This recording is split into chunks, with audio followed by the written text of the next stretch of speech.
ما الذي يفرق بيننا وبينهم؟ منهج السلف، لأن السلف هم الذين فهموا الكتاب والسنة وساروا عليهما، فنحن نتبع السلف الصالح. إن الحمد لله نحمده ونستعينه ونستغفره ونعوذ بالله من شرور أنفسنا ومن سيئات أعمالنا. من يهديه الله فلا مضل له ومن يضلله فلا هادي له، وأشهد أن لا إله إلا الله وحده لا شريك له إقرارا به وتوحيدا، وأشهد أن محمدا عبده ورسوله صلوات الله وسلامه عليه. يا أيها الذين آمنوا اتقوا الله حق تقاته ولا تموتن إلا وأنتم مسلمون. يا أيها الناس اتقوا ربكم الذي خلقكم من نفس واحدة وخلق منها زوجها وبث منهما رجالا كثيرا ونساء، واتقوا الله الذي تساءلون به والأرحام إن الله كان عليكم رقيبا. يا أيها الذين آمنوا اتقوا الله وقولوا قولا سديدا يصلح لكم أعمالكم ويغفر لكم ذنوبكم، ومن يطع الله ورسوله فقد فاز فوزا عظيما.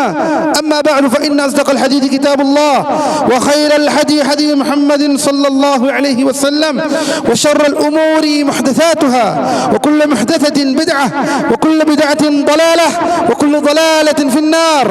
أما بعد، الحمد لله، الله أكبر، الله أكبر، الله أكبر، ولله الحمد.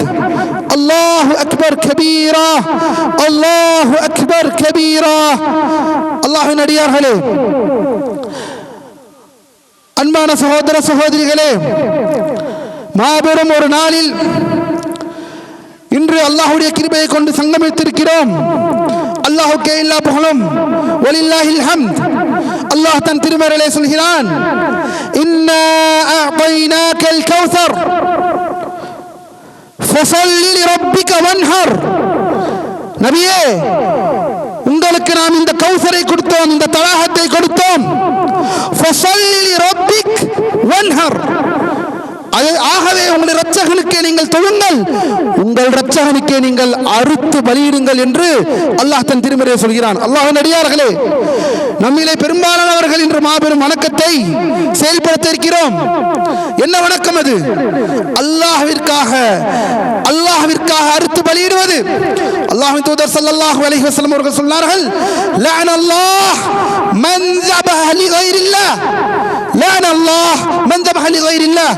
அல்லாஹ் அல்லாதவைகளுக்கு அறுத்து பலியிடுபவர்களை அல்லாஹ் சபிக்கிறான். எனவே உங்கள் வணக்கத்தை பாழாக்கி விட வேண்டாம். அல்லாஹ்வின் அடியார்களே, அல்லாஹ்விற்காக உங்களுடைய வணக்கம், உங்களுடைய அறுத்து பலியிடுதல், உங்களுடைய குர்பானி அல்லாஹ்விற்காக, அல்லாஹ்வின் முகத்திற்காக, அல்லாஹ்விற்காக நான் அந்த வணக்கத்தை செய்கிறேன் என்ற அந்த தூய உறுதி நம்மிடம் இருக்க வேண்டும்.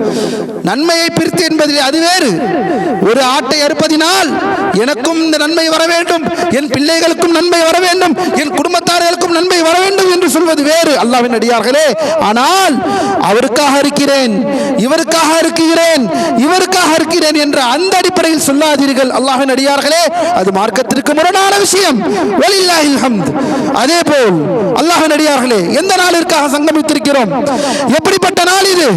எப்படிப்பட்ட நாள் என்றால், அல்லாஹ்வின் அடியார்களே கவனித்துக் கொள்ளுங்கள், மாபெரும் தியாக நாள், மாபெரும் தியாக நாள். இப்ராஹிம் அலைஹிஸ்ஸலாம் தௌஹீதின் முன்னோடி கனவை காண்கிறார்கள். என்ன கனவு?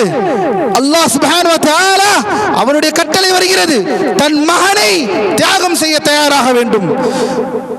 போகிறார்கள், தன் மகனிடம் சொல்கிறார்கள், மகனே, இன்னி அரா ஃபில் மனாம், நான் கனவில் கண்டேன், அன் அஸ்பஹக், உன்னை அஸ்பஹுக், உன்னை நான் அறுத்து பலியிடுவது போல் கனவை கண்டேன். ஃபன்துர் மாதா தரா, நீ என்ன செய்ய போகிறாய்? இந்த வாரம் எனக்கு கனவு வந்திருக்கிறது. நம்ம எல்லாருக்கும் தெரியும், நபிமார்களின் கனவு உண்மை வாக்கு.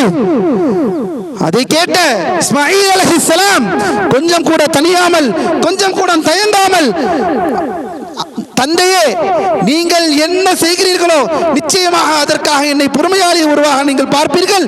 நீங்கள் அல்லாஹ் உங்களுக்கு எதை கட்டளையிட்டானோ அதை நீங்கள் செய்யுங்கள் என்றார்கள். அல்லாஹ்வின் அடியார்களே, இதுதான் தியாகம். தந்தை தன் மகனை அறுக்க தயங்குவதுதான், தன் மகனை அறுக்க தயாராகுவது தாகம், அதுதான் தியாகம். தன் மகன் தன் தந்தை சொல்லிவிட்டார், அல்லாஹ் கட்டளையிட்டு விட்டான், என் உயிரை மாய்க்க தயாராகி விடுகிறார். இதுதான் தியாகம். நாம் என்ன தியாகம் செய்தோம்? என்ன தியாகத்தை ஏற்படுத்தினோம்? நம் வாழ்க்கையில் நாம் செய்த தியாகம் என்ன? அப்படி என்ன பெரிய தியாகம் செய்தோம்? யாருக்காக? அல்லாஹ்விற்காக என்ன தியாகம் செய்தோம்? அல்லாஹ்விற்காக எந்த பாவத்தை விட்டோம்? அல்லாஹ்விற்காக எந்த கெட்ட பழக்கத்தை தியாகம் செய்தோம்? அல்லாஹ்விற்காக எத்துணை உறவுகளை நாம் சண்டையிட்டு நாம் பிளவுபட்டிருக்கக்கூடிய அந்த குடும்பங்களை நாம் எத்தனை பேர் என்னுடைய விருப்பு வெறுப்பை எல்லாம் தாண்டி அல்லாஹ்விற்காக நான் அவருடன் சேர்ந்துகிறேன் என்று யார் தியாகம் செய்தார்கள்? தியாகம் தியாகம் தியாகம், தியாக திருநாள், தியாக நாள் என்று சொல்வது மட்டுமல்ல அல்லாஹ்வின் அடியார்களே, தியாக நாள் என்பது அந்த தியாகத்தை மனப்பூர்வமாக வாழ்க்கையில் நிரூபிப்பது, தௌஹீதை நிலைநிறுத்துவது. எவ்வளவு எதிர்ப்பு வந்தாலும், எவ்வளவு பிரச்சனைகள் வந்தாலும், மார்க்கத்திலே வணக்க வழிபாடுகள் அனைத்தும் அல்லாஹ்விற்கே என்று உறுதிப்படுத்துவது தியாகம். ஒரு கெட்ட பழக்கம் என்னிடம் தொடர்ந்து இருக்கிறது, அது அல்லாஹ்விற்காக விடுகிறேன், தியாகம். ஒரு கெட்ட பேச்சு என்னிடம் இருக்கிறது, கெட்ட சகவாசம் இருக்கிறது, அல்லாஹ்விற்காக விடுகிறேன், தியாகம். இது வல்லவா தியாகம்? இதைதான தியாகம் என்று மார்க்கம் சொன்னது. அல்லாஹ்வின் அடியார்களே, அல்லாஹ் நம்மை நேர்வழியில் செலுத்துவானாக. தியாகத்தை நிலைநிறுத்தக்கூடிய முஸ்லிம்களாக அல்லாஹ் நம்மை ஆக்குவானாக. அல்லாஹ்வின் அடியார்களே, அல்லாஹ் நம்மை பாதுகாப்பானாக.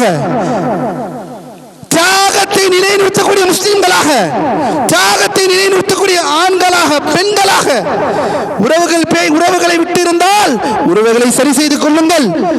உறவுகள் யாரோடனும் சண்டை சச்சரவு எதற்காக? அல்லாஹ்வின் அடியார்களே, எதை சேகரித்திருக்கிறோம் இந்த நல்நாளில், இந்த திருநாளில்? சற்று சிந்தித்து பாருங்கள். யாருடன் பகமை, யாருடன் பகமை காட்டுகிறோம்? அப்படி பகமை யாரிடம் காட்டியிருக்கோம் என்றால் தயவு செய்து அல்லாஹ்விற்காக திரும்பி விடுங்கள், அல்லாஹ்விற்காக திரும்பி விடுங்கள், தியாகம் செய்யுங்கள். அல்லாஹ் உங்களுக்காக மாபெரும் நன்மைகளை அள்ளி தயார் செய்திருக்கிறான் ரப்பல் ஆலமீன். அல்லாஹ்வின் அடியார்களே, அடுத்த ஒரு முக்கியமான விஷயம், ஹஜ் பெருநாள் என்று வந்துவிட்டால் அந்த நாளில் சில பேர் சொல்வார்கள், வெளியில் இருந்து கேள்விப்பட்டிருக்கிறோம், முஸ்லிம்கள் இந்த நாளில் கவலையாக இருப்பார்கள். ஏன் கவலையாக இருக்க வேண்டும்? இல்லை, உங்களுக்கு ரமதான் தான் சந்தோஷமாக இருக்க வேண்டிய நாள். ஹஜ் பெருநாளில் நீங்கள் கவலையாக இருக்க வேண்டும். ஏன் கவலையாக இருக்க வேண்டும்? ஏனெனில் அந்த நாள் நீங்கள் தியாகம் செய்கிறீர்கள். எதை தியாகம் செய்கிறோம்?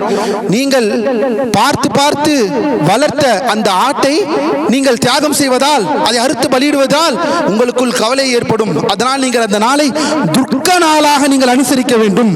அல்லது தியாக நாள் என்றால் அந்த இடத்தில் தியாகம் செய்தால் கவலை வேண்டும். இப்படிப்பட்ட ஒரு தவறான ஒரு புரிதல் இன்று நம்மிடம் இருக்கிறது. இது மாற்று மதத்தார்களிடம் நம்மிடம் கேட்கக்கூடிய கேள்விகள் மிக முக்கியமான ஒரு கேள்வி. அல்லாஹ்வின் அடியார்களே, தயவு செய்து கவனித்துக் கொள்ளுங்கள். நம்மிலே நிறைய பேர் வலில்லாஹில் ஹம்த், கருணை என்பது அல்லாஹ் ரப்புல் ஆலமீன் முஸ்லிம்களுக்கும், அதுவும் பொறுமையான முஸ்லிம்களுக்கு கருணை உள்ளவர்களாகத்தான் நாம் இருக்கிறோம். ஆனால் அந்த கருணை, அல்லாஹ் மார்க்கத்தில் ஒரு விஷயத்தை, ஒரு வணக்கத்தை வழிநடத்தி விட்டான் என்றால் அதில் பாரக்கல்லாஹு ஃபீக்கும் அதை செயல்படுத்துவதற்கு பெயர் கருணையின் எதிர்மறை அல்ல, அது வணக்க வழிபாடு. அல்லாஹ் அதற்காகத்தான் அந்த கால்நடைகளை படைத்தான். நம்மிலே சில தவறுகள் என்ன வரும் என்றால், நான் ஏற்கனவே கூறியிருக்கிறேன், ஒரு ஆட்டை வளர்க்கிறோம் என்று பெயர் வைத்து, அதற்கு இஸ்மாயில் என்று பெயர் வைத்து, அதை நம்முடைய ஒரு குடும்பத்தார்களாக நம்முடன் வளர்த்து, அல்லது ஒரு மாட்டை நம் குடும்பத்தார்களாக வளர்த்து அறுக்கக்கூடிய அந்த நாளில் அழுது புலம்பி மனக்கசப்போடு கஷ்டத்தோடு, அல்லாஹ்வின் அடியார்களே, இது தவறான வழிமுறை. வணக்கம் என்பது, ஒரு வணக்கம் நிறைவேற வேண்டும் என்றால் அதில் மஹப்பத்தும் மன திருப்தியும் இருக்க வேண்டும். இந்த பொருத்தமும் இந்த திருப்தியும் இந்த மஹப்பத்தும் இல்லை என்றால் அந்த வணக்கம் நிறைவேறாது. எனவே அல்லாஹ்வின் அடியார்களே, தயவு செய்து சற்று சிந்தித்து, ஒரே ஒரு கேள்வி, கவலையாக இருக்க வேண்டும் என்று சொல்கிறோம் அல்லவா? இப்ராஹிம் அலைஹிஸ்ஸலாம் அல்லாஹ் தன் திரும்பிய சொல்கிறான், வஃபதைனாஹு பிதிபிஹின் அதீம். இப்ராஹிம் இஸ்மாயிலை நாம் படுக்க வைத்ததற்கு பிறகு அதற்கு பகரமாக, இஸ்மாயிலுக்கு பகரமாக அல்லாஹ் ஒரு பெரிய ஆட்டை நாங்கள் அவருக்கு திபுகாக நாங்கள் தயார் செய்தோம், அதை அறுப்பதற்கு பலியாடாக நாங்கள் நிர்ணயித்தோம் என்று சொல்கிறான் ரப்புல் ஆலமீன். இப்ராஹிம் அலைஹிஸ்ஸலாம் அந்த ஆட்டை மனப்பூர்வமுடன் சந்தோஷத்துடன் அறுத்திருப்பார்களா, கவலையுடன் அறுத்திருப்பார்களா?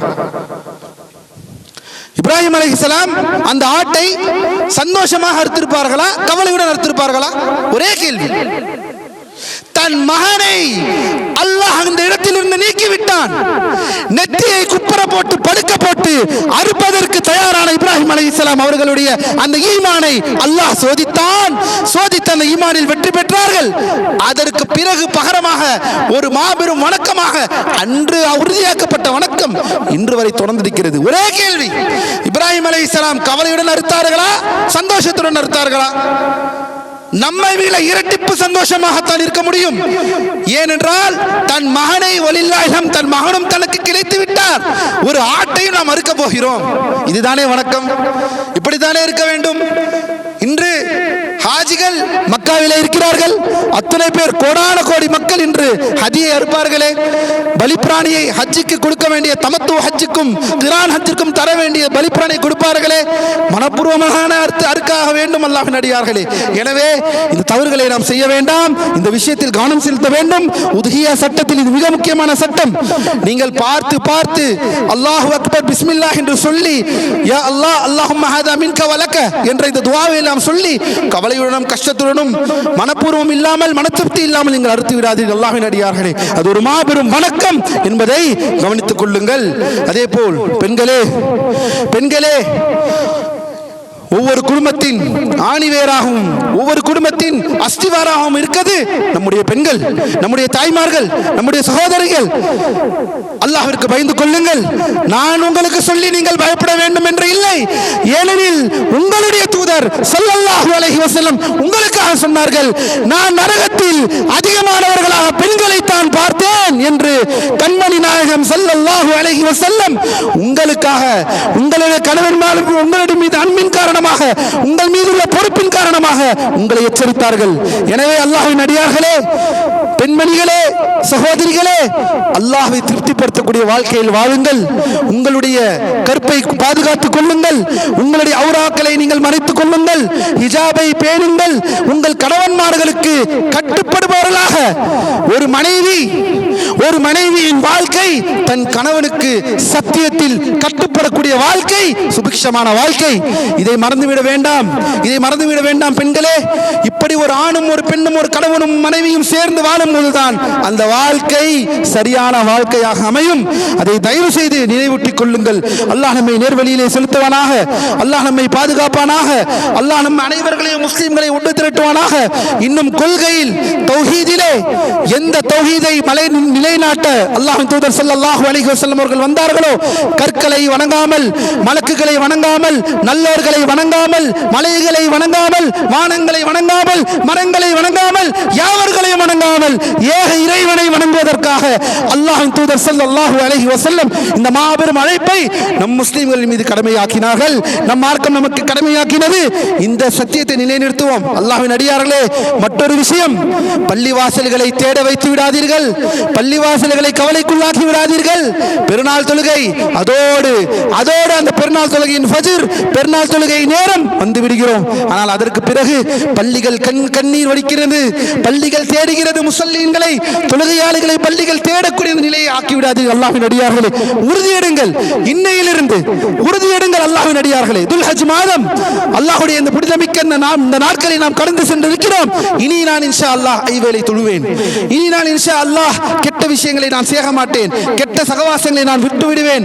நான் நல்ல முறையில் நான் வாழப் போகிறேன். ஒரு ரெசல்யூஷனை எடுங்கள் அல்லாஹ்வின் அடியார்களே. ஒரு தவறும் இல்லை. நல்ல முறையில் நடப்பதற்குத்தான் அல்லாஹ்வுடைய பாதுகாப்பு வரும் என்பதை மறந்து விடாதீர்கள். வாழ்க்கையிலே துவந்து விடாதீர்கள், வெற்றி அல்லாஹ் கொடுப்பான். தீனை பாருங்கள், அல்லாஹ் துனியாவை உங்களுக்கு தருவான். எப்படி? அல்லாஹ்வுடைய கடமைகளை பார்த்து பதிந்து அல்லாஹ்வுடைய கடமைகளை நிறைவேற்றுங்கள், அல்லாஹ்வுடைய உங்களுக்கு இந்த துனியாவை அல்லாஹ் துச்சமாக உங்களுக்கு கொடுப்பான். எனவே அல்லாஹ் நம்மை பாதுகாப்பானாக. இந்த பெண்ணாரில், இந்த நன்னாளில் மக்களோடு மக்களாக, உறவினர்களோடு உறவை பேணி ஏதாவது வெறுப்பு இருந்தால் தூக்கி கசக்கி இந்த இடத்திலே போட்டு விடுங்கள். அல்லாஹ்வின் அடியார்களே, இந்த வெறுப்பு எல்லாத்தையும் கசக்கி மண்ணோட மண்ணாக போட்டு விடுங்கள். நாளை எதுவும் நமக்கு வராது, நாளை எதுவும் நமக்கு கை கொடுக்க போவதில்லை, நாளை நமக்கு எதுவும் கை கொடுக்க போவதில்லை. உறவை பேணினோமா இல்லையா? அல்லாஹ் தூதர் ஸல்லல்லாஹு அலைஹி வஸல்லம் சொல்கிறார்கள், ஆயுள் நீட்டத்திற்கு முக்கிய காரணம் என்ன? நம் ஆயுள் நீண்டி அல்லாஹ்வை வணங்கக்கூடிய ஒரு வாழ்க்கையை நீட்டி தரக்கூடிய வாழ்க்கையாக வேண்டும் என்றால் அதற்கு உறவை பேணச் சொல்கிறார்கள் அல்லாஹ்வின் தூதர் ஸல்லல்லாஹு அலைஹி வஸல்லம். அப்படிப்பட்ட மாபெரும் வணக்கங்களையும் சிறப்பான முறையில் இந்த உத்ஹியாவையும் கொடுத்து ஏழைகளுக்கு உணவளியுங்கள். அல்லாஹ்வின் அடியார்களே, நீங்கள் அறுக்கக்கூடிய பிராணியில் ஏழைகளுக்கு ஒரு பங்கை வையுங்கள். ஏழைகள் என்பதை தேடி போய் பாருங்கள். ஏழைகள் எவ்வளவோ பேர் இருக்கிறார்கள். ஏழைகள் சில பேர் தான் ஏழை என்று சொல்ல மாட்டார், அவர் தான் மிஸ்கீன், தான் மிஸ்கீன் என்று சொல்ல மாட்டார். ஆனால் அவரை பார்த்தால் தெரியும் அவர் மிஸ்கீனுக்குரிய தகுதியில் இருப்பார். ஏனெனில் அவர் கேட்க மாட்டார், யாரும் கையேந்த மாட்டார். அப்படிப்பட்டவர்களை பார்த்தால் மனப்புவர்ந்து சந்தோஷமாக கொடுங்கள். நான் உங்களுக்கு பிச்சை போடுகிறேன் என்று அல்ல, உங்களுக்கு நீங்கள் சகோதரர், இதை நீங்கள் அன்பாக வாங்கிக் கொள்ளுங்கள் என்று கொடுங்கள், அவர்கள் வாங்கிப்பார்கள். அப்படிப்பட்ட மக்கள் இந்த பூமியில் நிறைய பேர் இருக்கிறார்கள் என்பதை மறந்துவிட வேண்டாம். அல்லாஹ்வின் அடியார்களே, சண்டை வேண்டாம், சச்சரவு வேண்டாம். வீட்டிற்கு செல்வீர்கள், ஏதாவது ஒரு சின்ன பிரச்சனை, ஏதாவது ஒரு சின்ன விஷயமாக இருக்கும், அதிலிருந்து சண்டையாகும். ஏனெனில் ஷைத்தான் பெருநாளில் தான் சோதிப்பான், ஷைத்தான் பெருநாளில் சோதிப்பான். அவ்வளவு நாள் நன்றாக இருப்போம், இத்தனை நாள் நன்றாக இருப்போம், அந்த பெருநாள் காலையிலிருந்து ஏதாவது ஒரு பிரச்சனையை செய்ய, ஏதாவது பிரச்சனை உருவாக்க காத்து கொண்டிருப்பான். அந்த கணவன் மனைவிக்கு மத்தியில் இந்த வீட்டிலே ஏதாவது ஒரு பிரச்சனை ஏற்படுத்தலாம் என்று காத்து கொண்டிருப்பான். பொறுமை இழக்க வேண்டாம். நிம்மதியாக இந்த நாளை நாம் கடக்கவும் இன்ஷா அல்லாஹ். அடுத்த கூடிய ஐயாமுத் தஸ்ரீக்கும் ஐயாமுல் அக்லி வஷ்ஷுர்ப், உணவு உண்ணுவதற்கும் பருகுவதற்குமான நாட்கள், அந்த நாட்களையும் நன்றாக அல்லாஹ்வுடைய திருப்தியுடன், அல்லாஹ்வுடைய கிருபையுடன் இதை கடக்குவோம். பாவத்தை கொண்டு இந்த நாட்களை கடந்து விடாதீர்கள். அல்லாஹ் நம்மை பாதுகாப்பானாக, அல்லாஹ் நம்மை பாதுகாப்பானாக. அல்ஹம்துலில்லாஹ், நம் சமூகம் அந்த நிலையிலிருந்து மாறிவிட்டது. ஒரு காலம் தியேட்டருக்கு செல்பவர்களாம் இருந்தார்கள், ஆனால் அல்ஹம்துலில்லாஹ் இன்று நம் சமூகம் மாறிவிட்டது. மின் ஃபத்லில்லாஹ், நல்ல முறையில் நல்ல எண்ணத்தோடு பேசுவோம், நல்லதே நடக்கும் என்று பேசுவோம். நம் சமூகம் மாறிவிட்டது. அல்லாஹ் நம்மை பாதுகாப்பானாக. இந்த தியேட்டருக்கு செல்வது அல்லது பாவகான விஷயங்களுக்கு கூட்டாக இந்த நாளை தேர்ந்தெடுப்பது அது மிகவும் தவறு. அல்லாஹ்வின் அடியார்களே, அல்லாஹ் நம்மை அனைவர்களையும் மன்னிப்பானாக. அல்லாஹ் நம்மை நேர்வழியை செலுத்துவானாக. தொடர்ந்து வணக்க வழிபாடுகளை செயல்படுத்தக்கூடிய முஸ்லீம்களாக அல்லாஹ் நம்மை ஆக்குவானாக. யா அல்லாஹ், எங்களை மன்னிப்பாயாக. யா ரப்பே, எங்களுடைய பாவங்களை மன்னிப்பாயாக. எங்களுக்கு நேர்வழியை செலுத்துவாயாக.